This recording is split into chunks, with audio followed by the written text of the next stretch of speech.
Hello friends, आप सभी का हमारे यूट्यूब चैनल एजुकेशन विला में स्वागत है। आज की हम इस वीडियो में साइकोलॉजी के कुछ इम्पोर्टेंट क्वेश्चंस के बारे में डिस्कस करेंगे। यह इस सीरीज का पहली वीडियो होगी। यह वीडियो आपको उम्मीद है हेल्पफुल सिद्ध होगी। यदि आप रीट की, डीएस ट्रिपल बी की और एनवीएस या केवीएस में से किसी एग्ज़ाम की तैयारी कर रहे हैं तो इन एग्ज़ाम्स में साइकोलॉजी एक महत्वपूर्ण भूमिका निभाती है। तो इस वीडियो में हम साइकोलॉजी के कुछ इंपॉर्टेंट क्वेश्चंस को पढ़ेंगे और उनके आंसर जानेंगे। इसी चैनल पे आपको डेली करंट अफेयर्स की वीडियो भी मैं अपलोड करता हूँ। यदि आप उन वीडियोज़ को देखना चाहते हैं तो उनकी लिंक आपको इस वीडियो के डिस्क्रिप्शन बॉक्स में और आई बटन पर क्लिक करके प्राप्त कर सकते हैं। चलिए हम शुरू करते हैं। आज की वीडियो का हमारा पहला क्वेश्चन है, पियाजे के अनुसार निम्नलिखित में से कौन सी अवस्था है जिसमें बच्चा अमूर्त संकल्पों के विषय में तार्किक चिंतन करना आरंभ कर देता है। तो देखिए, पियाजे ने विकास की 4 अवस्थाएं दी हैं। चारों नीचे आपके सामने लिखी हुई है। संवेदी प्रेरक अवस्था, पूर्व संक्रियात्मक अवस्था, मूर्त संक्रियात्मक अवस्था तथा औपचारिक संक्रियात्मक अवस्था। तो बच्चा जो है वो अमूर्त संकल्पों के बारे में तार्किक चिंतन करने लगता है। यह जो है औपचारिक संक्रियात्मक अवस्था की विशेषता है। कौन सी अवस्था की विशेषता है ये? औपचारिक संक्रियात्मक अवस्था की। तो हमारा ऑप्शन बी या दूसरे नंबर का ऑप्शन सही हो जाएगा, औपचारिक संक्रियात्मक अवस्था। चलते हैं क्वेश्चन नंबर 2 पर। क्वेश्चन नंबर 2 है, बच्चों के संज्ञानात्मक विकास को सबसे अच्छे तरीके से कहाँ परिभाषित किया जा सकता है? तो बच्चे के संज्ञानात्मक विकास को सबसे अच्छे तरीके से कहाँ परिभाषित किया जा सकता है? हमारे 4 ऑप्शन है। खेल के मैदान में, विद्यालय एवं कक्षा में, घर में और ऑडिटोरियम में। तो हमारा जो ऑप्शन बी है या फिर दूसरे नंबर का ऑप्शन है विद्यालय एवं कक्षा में, ये ऑप्शन इसका सही होगा। चलते हैं क्वेश्चन नंबर 3। क्वेश्चन नंबर 3 है, निम्न में से कौन पियाजे के अनुसार बौद्धिक विकास का निर्धारक तत्व नहीं है? तो निम्न में से कौन पियाजे के अनुसार बौद्धिक विकास का निर्धारक तत्व नहीं है? हमारा ऑप्शन ए है सामाजिक संचरण, बी है अनुभव, तीसरा है संतुलीकरण और चौथा है इनमें से कोई नहीं।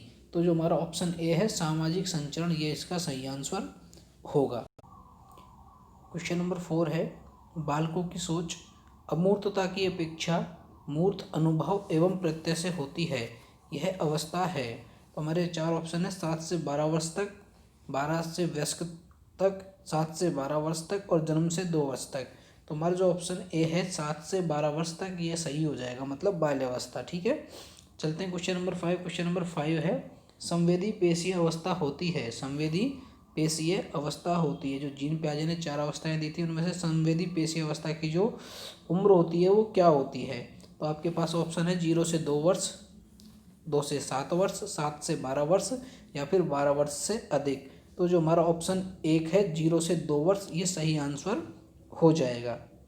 क्वेश्चन नंबर 6 है, एक 13 वर्षीय बालक बात बात में अपनों से झगड़ा करने लगता है और हमेशा स्वयं को सही साबित करने की कोशिश करता है, वह विकास की कौन सी अवस्था में है?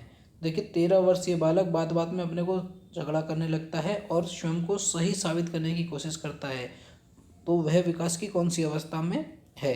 तो हमारा सही देखिए, हमारे पास 4 ऑप्शन है, किशोरावस्था, प्रारंभिक बाल्यावस्था, युवावस्था या फिर बाल्यावस्था। तो हमारा ऑप्शन ए किशोरावस्था सही होगा।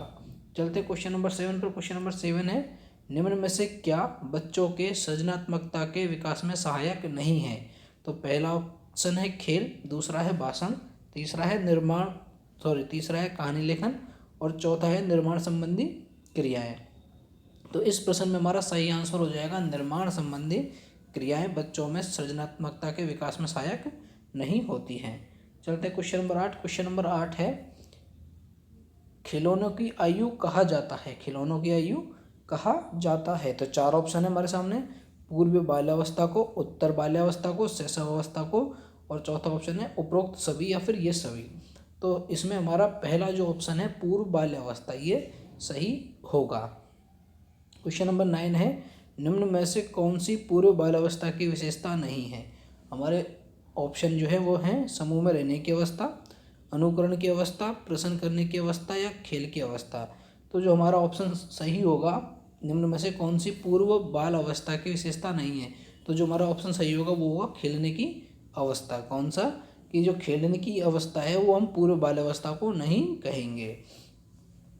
तो ऑप्शन क्या आंसर सही है, खेलने की अवस्था।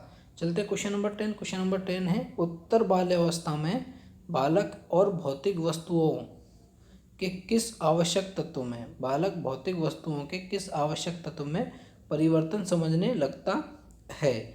तो देखिए, बालक परिवर्तन समझने लगता है, आपके पास चार ऑप्शन है, द्रव्यमान और संख्या के बीच में, संख्या के बीच में, या फिर द्रव्यमान, संख्या और क्षेत्र के बीच में। तो देखिए, उत्तर बाल्यावस्था आने तक बालक द्रव्यमान, संख्या और क्षेत्र के बीच में अंतर समझने लगता है। तो हमारा ऑप्शन डी या फिर चौथे नंबर का ऑप्शन सही हो जाएगा। क्वेश्चन नंबर 11 है, व्यक्तित्व स्थायी समायोजन है। व्यक्तित्व स्थायी समायोजन है कि एक व्यक्तित्व का, किसी व्यक्ति के व्यक्तित्व का स्थायी समायोजन कब होगा, जब वो पर्यावरण के साथ समायोजन कर लेगा, जब वो जीवन के साथ समायोजन कर लेगा, या प्रकृति के साथ समायोजन कर लेगा। और चौथा ऑप्शन है इन सभी के साथ समायोजन कर ले। तो हमारा जो चौथा ऑप्शन है ये सभी हमारा सही होगा। जब एक व्यक्ति पर्यावरण, जीवन और प्रकृति के साथ समायोजन कर लेगा तो वह स्थायी समायोजन को प्राप्त करेगा। क्वेश्चन नंबर 12 है, दूसरे वर्ष के अंत तक शिशु का शब्द भंडार हो जाता है। तो देखिए यहाँ पे पैसे जो मैंने लिखा है इसके स्थान पर आप पढ़ेंगे शिशु, क्या पढ़ेंगे, शिशु का शब्द भंडार हो जाता है। तो ये हो जाता है, पहला ऑप्शन है 100 शब्द, दूसरा है 60 शब्द, तीसरा है 50 शब्द, या फिर 10 शब्द। तो हमारा सही ऑप्शन होगा 100 शब्द का। दूसरे वर्ष के अंत तक शिशु का शब्द भंडार जो है वो 100 शब्दों का हो जाता है। चलते हैं क्वेश्चन नंबर 13।